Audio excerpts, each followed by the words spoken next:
What the hell? John muttered under his breath, his hand gripping the doorknob. His house, his sanctuary, should have been empty, silent, peaceful, exactly how he left it. But the air felt wrong. The jungle outside was eerily quiet, the usual hum of nature's creatures absent. It wasn't just the silence that bothered him. It was something else, something he couldn't quite place. His boots crunched softly against the gravel path as he walked towards the back of the house, where a large waterfall cascaded down into the hidden lake below. The place he always thought of as his safe haven, his escape from the world. But today, something felt different. Today, there was a presence. From the distance, John could make out a shape, something standing still by the waterfall, its form graceful and delicate, illuminated by the soft glow of the twilight sun. "Who's there?" John's voice was low but laced with tension, his instincts instantly on alert. No answer. Cautiously, he stepped closer, his heart pounding in his chest. The figure by the waterfall didn't move. Was it some kind of illusion? His eyes were playing tricks on him, or maybe he was still adjusting to the isolation. But then, as the figure turned slightly, John's breath hitched in his throat. This was no human, no ordinary creature. Her skin shimmered like liquid silver, her hair long and flowing, with hues that John couldn't quite name. A strange mixture of violet and indigo. Her eyes were large, almost too large for her face, and glowed a brilliant shade of pale green. And her presence? It was unlike anything he'd ever encountered. He froze in his tracks. The girl, or whatever she was, turned her gaze towards him, her eyes narrowing as if studying him, measuring him, weighing the threat he might pose. "Who are you?" John whispered, unsure if she would even understand. Her lips parted slightly, and for a moment, John thought she might speak. But instead, the air around them seemed to vibrate. There was a hum, a low, almost inaudible sound that seemed to pulse from deep within the ground. And then, before he could react, the girl spoke. Her voice ethereal, like a melody carried by the wind. "I'm lost." John's mind raced. She didn't look like she was lost. She didn't even look like she belonged to this world. The girl stepped closer, and John instinctively took a step back. His hand brushed against the hilt of the small knife he always kept strapped to his leg, but he wasn't sure why he reached for it. This girl, this being, radiated power. He could feel it, not just in her gaze but in the very air around her. "Lost?" he repeated, his voice hoarse, throat dry. "How did you—" "I didn't mean to," she interrupted softly, her eyes filled with an unfamiliar sadness. "I didn't mean to find you." John swallowed, confused. He could tell she wasn't from Earth, but how did she get here? Why was she here? "Where did you come from?" John asked cautiously, trying to process the surreal situation. Her gaze shifted downward, and John followed her line of sight. The ground beneath the waterfall shimmered briefly, almost as if a ripple ran across the earth itself. She raised her hand, and a soft pulse of energy flickered from her fingertips, bending the light around them. "I came from a place beyond," she said cryptically. "A place far from here." John's heartbeat quickened. There was no way she could be human. And yet, there was something hauntingly beautiful about her, something that made him feel a strange pull, despite his fear. "My name is Azyra," she said suddenly, her voice like the softest chime in a distant breeze. John blinked. "Azyra," he repeated, trying to make sense of what was happening. "You're not human, are you?" She smiled gently. "I am not. My kind doesn't belong here." John found himself at a loss for words. "Then how did you end up here?" "This is my hideout. My sanctuary." Azyra's eyes dropped to the ground, her expression unreadable. "I didn't mean to intrude," she murmured, almost as if talking to herself. "I didn't know where else to go. Your world, it's different from mine. It's unfamiliar." John couldn't tear his gaze away from her. Every part of him wanted to run, to escape whatever this was. But a strange part of him also wanted to know more. Who was she? And how had she come to find his secret sanctuary? His mind was spinning, trying to process the reality of the situation. Suddenly, the ground beneath their feet trembled. The air thickened with an ominous energy that made John's skin prickle. Azyra stiffened, her eyes flashing with a sudden intensity. "They're coming," she said, her voice now full of urgency. "I didn't think they would track me this far." "Who?" John asked, his voice sharp. "Who's coming?" Azyra glanced at him, her gaze piercing. "You don't want to know." Before John could ask more questions, the sounds of rustling leaves reached his ears. Something, or someone, was moving through the jungle at an alarming speed. The air seemed to shift with a heavy, oppressive presence. Then, from the shadows of the trees, dark figures emerged. Figures that looked almost human, but their movements were too fluid, too unnatural. John's eyes widened in shock. They weren't human, but they were definitely something. Azyra's body stiffened, and without another word, she stepped back, her hand extending as if preparing for something. "Stay back," she warned. "They are not friendly." John's pulse raced as the figures approached, their glowing eyes focused intently on him and Azyra. The air was thick with tension. "Who are they?" John managed to ask, his mind racing for an escape plan. "They are the ones who follow me," Azyra said quietly, her voice barely above a whisper. "They want me. They want to take me back." John's mind spun. This was bigger than he could ever imagine. There were aliens. There were beings with powers far beyond anything he had ever known. And now it was clear.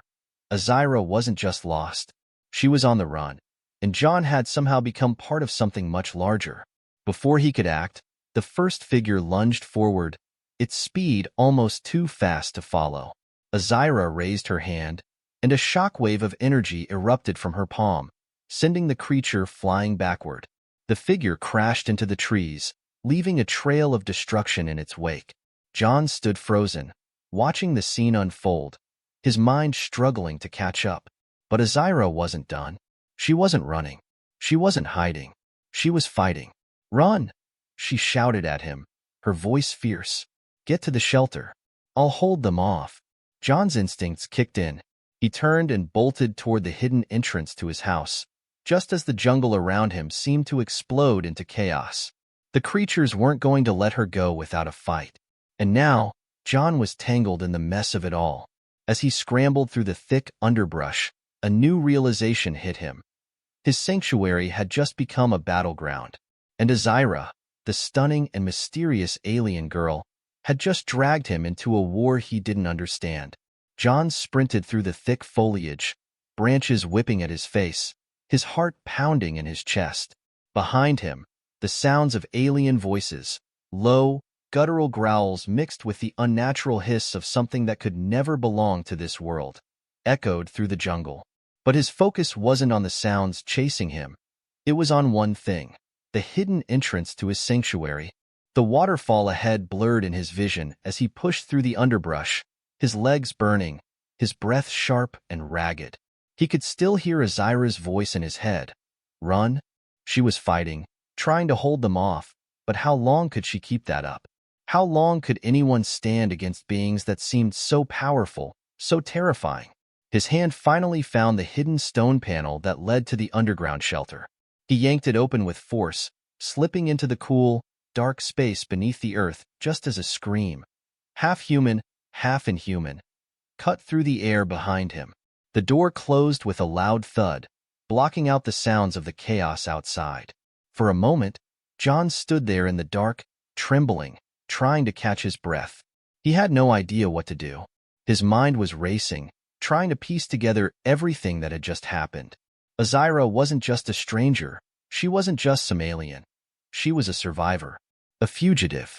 And now, he had unknowingly become part of her fight. John leaned against the cool stone wall of his shelter, his hands shaking as they gripped his knife. His thoughts kept circling back to Azyra. What was she? Why was she here? How had she found his hidden retreat? This place that no one could ever discover unless they had been led to it, or had stumbled across it in some otherworldly way. He had to go back. But as much as his instincts screamed at him to stay hidden, to stay safe in his secret underground refuge, his mind wouldn't let him ignore what he had seen. Azyra had been willing to risk everything to protect him, to keep him safe. She was in danger, and he couldn't just leave her out there alone. John's grip tightened around the knife, the weight of his decision pressing down on him. Before he could decide what to do next, there was a soft click, followed by a light, buzzing sound.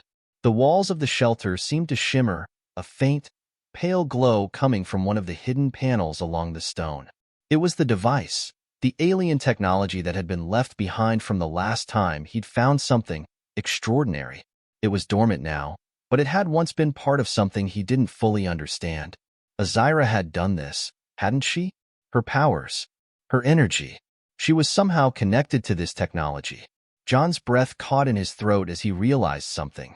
The device, this hidden tech that pulsed faintly in the shadows of the shelter, wasn't just technology. It was a communication tool. And if Azyra had been able to activate it, it meant she wasn't alone in this fight. The beings who were hunting her, they were aware. They knew where she was. And if they found her, they would stop at nothing to take her back. John had to warn her. He had to figure out a way to stop whatever was coming. He couldn't let her fall into their hands. Not after everything she had done for him. He scrambled to the device, his mind racing. The alien language on the panel was like a blur of symbols, but he remembered something from his past, something he had learned while researching ancient artifacts that he found in his travels. The symbols weren't just random. They were part of a pattern, part of a code that could be deciphered. His fingers danced across the glowing panel, tracing the lines of energy as the symbols began to shift, rearranging themselves into readable patterns. Location, status, warning. A warning appeared across the screen, and John's pulse quickened. The figures that had appeared near the waterfall, they weren't just random hunters. They were part of a much larger force. A force that had been tracking Azyra for years. And it was clear now, Azyra wasn't just hiding from them. She was running from a war. Before he could process it fully, the device gave a final pulse of light, and then it went dark. The communication was over. The warning had been sent, but to whom? Was it too late? John's heart skipped a beat as he heard a faint crackle from above ground. He quickly stood up and moved toward the stairs, holding the knife in front of him. His body tensed as the sound grew louder, closer. There were more of them. They had found his shelter. Damn it, he whispered under his breath. He wasn't prepared for this. He wasn't prepared to be part of an intergalactic fight for survival. But here he was, with a weapon in hand, standing in front of a doorway that might not keep them out for long. Without another moment of hesitation, he rushed toward the entrance of the shelter, his mind set on finding Azyra and helping her. He didn't know how, but he couldn't sit by and wait for whatever terrible fate awaited her. John pushed open the door, slipping out into the jungle once again. The moment he stepped outside, the humid air hit him, and he felt the weight of everything crashing down. His eyes scanned the jungle, his senses on high alert. He wasn't alone. He was never going to be alone again. And then, through the thick of the trees, he saw her. Azyra. She was standing there by the waterfall once again, her eyes glowing softly in the fading light. Her body seemed poised, ready for anything. But John could tell she was tired. Her energy, though powerful, was running low. They were getting closer. "We need to go," John said urgently, his voice cutting through the heavy silence between them. Azyra turned, her eyes locking with his. "It's too late," she said softly. "They've already begun to search, but we can still fight back," John said, stepping forward. "I don't know how, but we can't let them win." Azyra looked at him, the weight of centuries of survival in her eyes. "You don't understand," she said, her voice carrying a sadness that sent chills through John's spine. "They've been hunting me for too long. This isn't just about me. It's about them. They want to control everything. And they'll destroy everything we love to get it." John's heart clenched. "We won't let them take you. We'll stop them." Azyra's eyes softened. She stepped closer, placing a hand on his arm. "You're brave," she said quietly, "but you have no idea what you're up against. They're not just creatures. They're warriors. And they're unstoppable." John shook his head. "I don't care. I won't let them win. Not if I can stop them." Azyra sighed, her shoulders slumping. But then, as if gathering the last of her strength, she nodded. "Then we fight together." And together, they would face what was coming.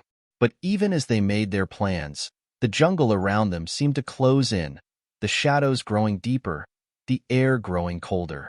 The hunt had begun, and their survival was far from certain.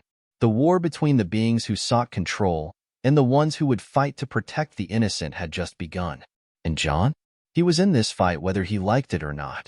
Azyra's hand still rested on John's arm, and he could feel the energy of her touch, like a faint pulse of electricity that steadied his racing heart. The jungle seemed to breathe with them, the sound of rustling leaves and distant animal calls now drowned out by the impending storm of what was about to unfold. The alien forces, relentless and powerful, were closing in. John's breath caught in his throat as the ground beneath them vibrated, sending a shockwave of unease through the air. Azyra's eyes flickered towards the horizon, her gaze scanning the dense foliage. "They're not far. We don't have much time." Her voice was steady, but John could sense the fear beneath the calm facade. The fight she had been running from for so long was now at their doorstep, and for the first time, John could no longer deny it. He was part of something much bigger than himself. "What do we do?" John asked, his voice hoarse, almost breathless. His fingers gripped the knife tighter, though he knew it wouldn't be enough against whatever was coming for them. "We fight," Azyra said firmly, her voice filled with a resolve that John couldn't help but admire. "But we need to use the element of surprise. I'll create a barrier of energy around us. You'll have to hold them off long enough for me to activate the device." The device. John remembered the alien technology he'd stumbled upon earlier.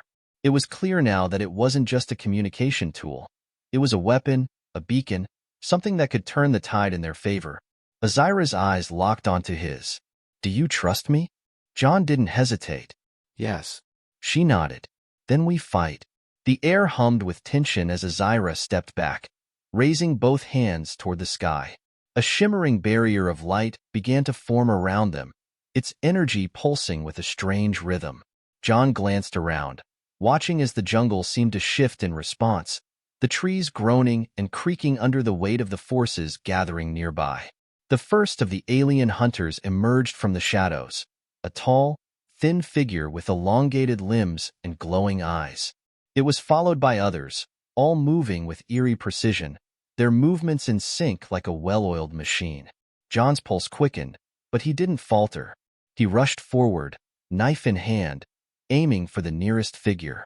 It was faster than he expected, dodging his attack with ease and landing a blow that sent him sprawling to the ground.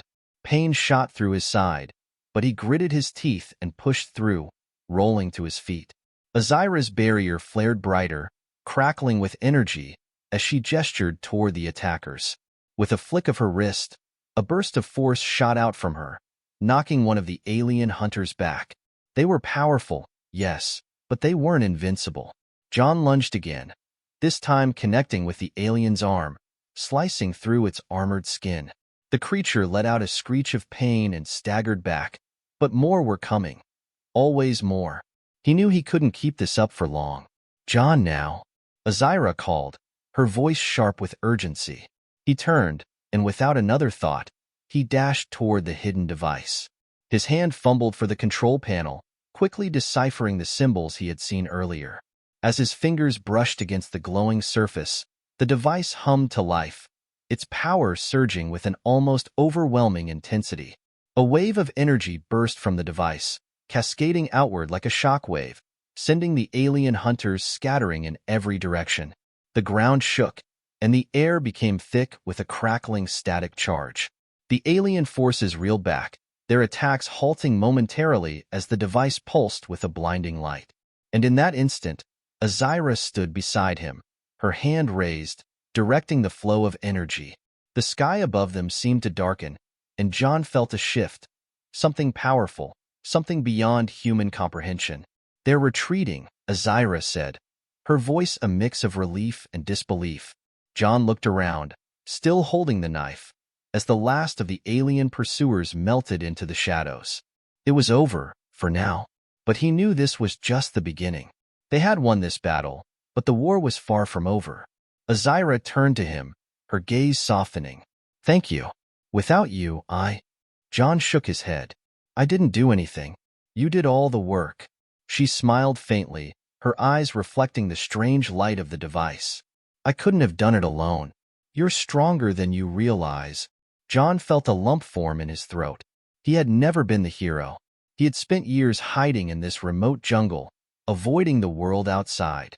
But in that moment, he realized that sometimes the world found you, and sometimes you had to choose whether to hide or fight. Azyra's gaze turned distant, and for a brief moment, John saw sadness in her eyes. They will return, she said softly, and when they do, they won't stop until they have me. Or worse, until they have everything. John clenched his fists, his mind made up. Then we'll be ready. Azyra nodded, her face set with determination. We don't have much time, but together we can stop them. John didn't know how this strange partnership between him and the alien girl would unfold. But one thing was certain. The life he had known was gone, and in its place was a fight. One that would determine the fate of not just this jungle, but perhaps the entire world. And this time, he wasn't running. He was standing his ground. As Azyra and John prepared for what was to come, they couldn't shake the feeling that the worst was yet to arrive. The alien hunters were relentless, and their plans stretched far beyond the borders of the jungle. But with the power of the device, Azyra's alien abilities, and the strength John had found within himself, they would face the coming storm together. They were no longer just an alien fugitive and a man lost in the wilderness. They were a team, and this was just the beginning of their fight.